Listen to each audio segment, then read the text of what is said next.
Okay, so you know that practice thing we started the other day? The thing with the value here.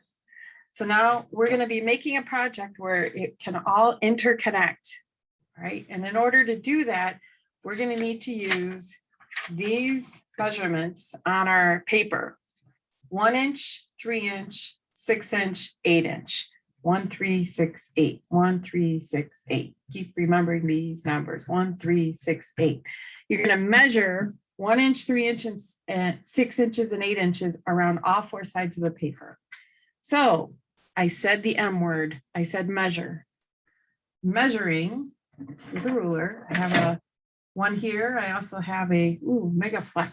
Let's use the Megaflex because the other one I think is a little nicked up and kind of gross. Okay, well, let's see if this is easier. I guess it's easy to read on the white background here. So let's talk a little bit about measuring first.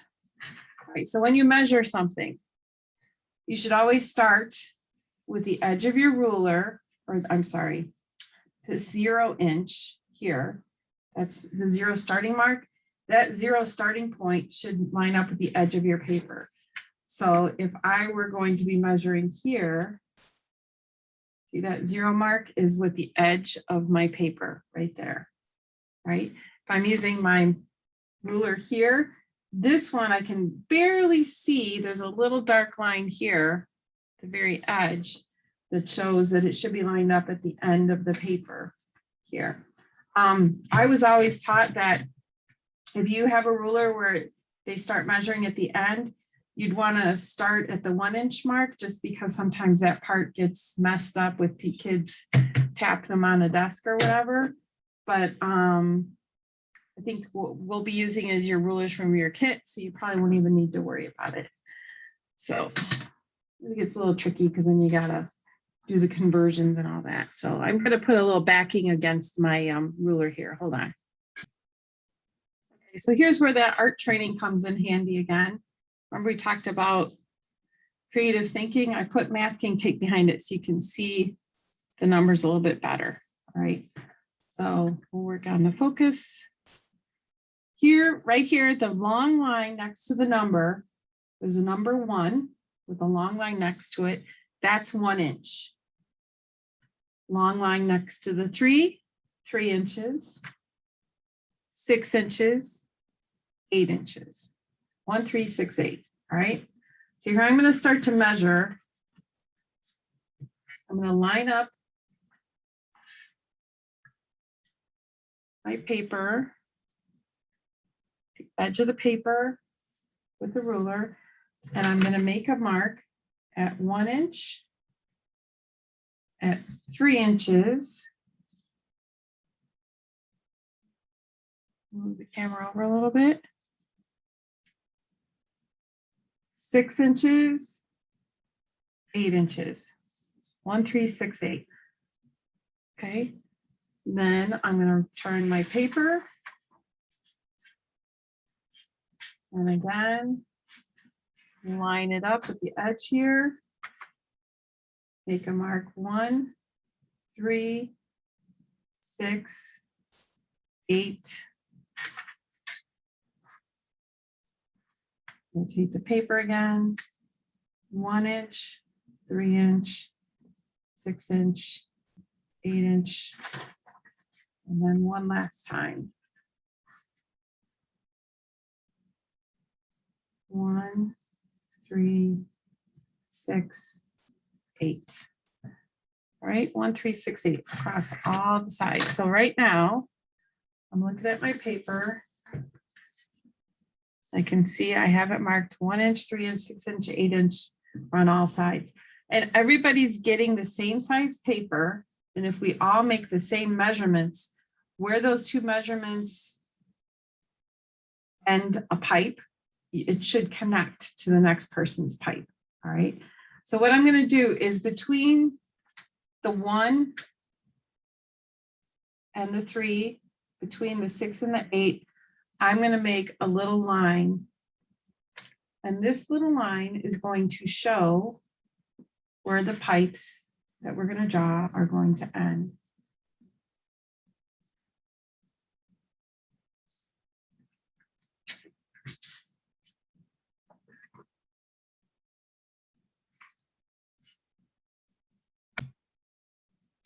So now let's draw some pipes. We're going to make sure these two measurements here are going to be equal to making a pipe here. And if I start a pipe here, it can end at any one of these other parts. So if you want to make a quick turn, you could take this line and match it up here.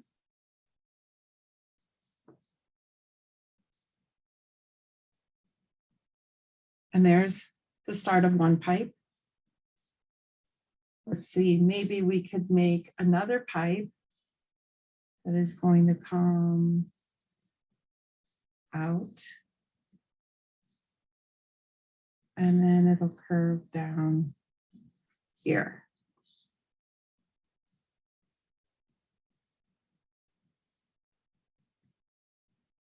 Second pipe. Let's do one that goes here. Remember when we practiced, if you have something that comes in front of it, take your pencil, skip across to the other side and continue the line. This one, I'm going to do a curl. Let's make this one curl around.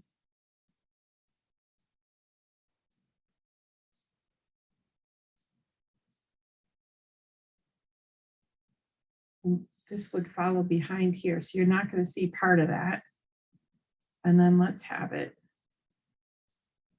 curve here, which means I have two more pipes. You know what? I kind of want that curl though. Let's see here. I think I want to change. I want this curl to be in front of this other pipe here. So I'm going to go ahead and draw that here. And then I'll have to erase the pipe underneath. So now the curl pipe is in front of this pipe here. Now I could leave this the way it is here. It's going to make it look though like it's a pretty tight fit for that pipe. So instead, I'm going to erase these and I'm going to change the direction. Let's go ahead and just make this going straight across, and let's make this straight across. All right, so now this pipe is in front of this pipe. Okay, I have two more pipe endings here. So let's make this go straight down. And then it would turn in here. Down, down. See a little bit of it there, and then it would turn in here. All right, so I have 4 pipes. Next, I would pick out the colors I want to use. So we're going to be using either chalks or colored pencil, probably colored pencils.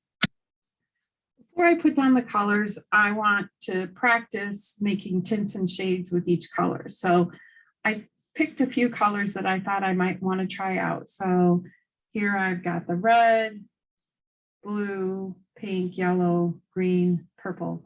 I'm not real fond of the way the yellow interacts with the black paper, so I don't think I'm going to use that one. And I think the colors that I like best for the rest of it, I think I'm going to go with the cool colors mostly.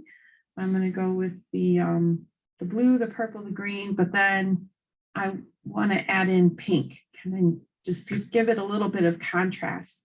Contrast is when you have a wide variety of color change. For example, let me dust this off. Ooh, super dusty. Okay, this is a little Lego set that I have. It's a little egg making set, but you've got a black and white, dusty, black and white little floor here that shows a lot of contrast. Bright white against dark black, okay? Another example of contrast would be on this pen, contrasting colors, bright colors against the black background, okay? So pink and green, pink is actually a tint of red, which puts it across, if it were to be part of a color wheel, it would be opposite of the green. So that's going to give it a nice bit of contrast. So now that I have my color choices, I can go ahead, come back to my black paper and start to color. All right, so I just colored in the first tube with green, and I want to tell you, just to color this much probably took about 20-25 minutes. So it could take you a whole class period just to color one tube, which since we have 4, it could take us a week, maybe a week and a half to finish the project, just so you can gauge your time. Another tip I wanted to tell you while I was working on this, once you have your tubes measured, you may want to check your measurements with your neighbor by taking your papers and lining them up side by side to make sure that they match up. So that way we'll know that all of the pieces will go together. Okay. All right. So here's what I did to color it. I'm just going to go ahead and zoom in on the end of the pipe here to finish off the green. So I took the pipe and I colored the pipe. I chose the color I wanted it to be, which is green, and just kind of laid down a base color. So I'm giving it probably medium pressure because I am going to put a few layers of color with green, black, and white. All right, so there's the green area. Down the middle, I want to put in the highlighted white area. So I'm going to use heavy pressure down the middle. And then I can use a little bit of a lighter pressure on either side of the white to make it a lighter green. And because we're working with colored pencil, you're going to want to flip back and forth. So if I use green, then white, I'm going to use green again and blend the two together. So it's like layering a sandwich. You got your meats and cheeses and all that stuff. I'll layer that sandwich. And I'm going to kind of try to leave a little bit of just white in the middle, just so that it has a really strong highlight to give it that contrast we mentioned earlier. Also helps to give the illusion of form. Now I'm going to use black real heavy on the outline, and it's going to hide that chalk outline that I started with a little bit.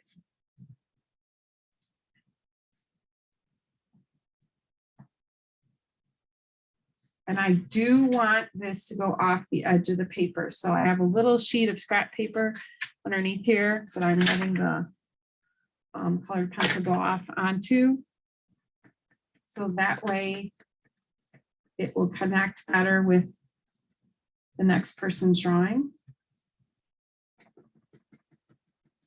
Again, I'm going to layer in green on top of the black a little bit here.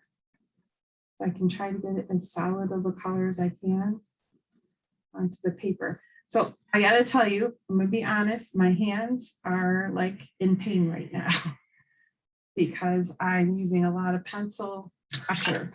So if you're like, wow, my hands are really tired. Yeah, they're going to get a little tired.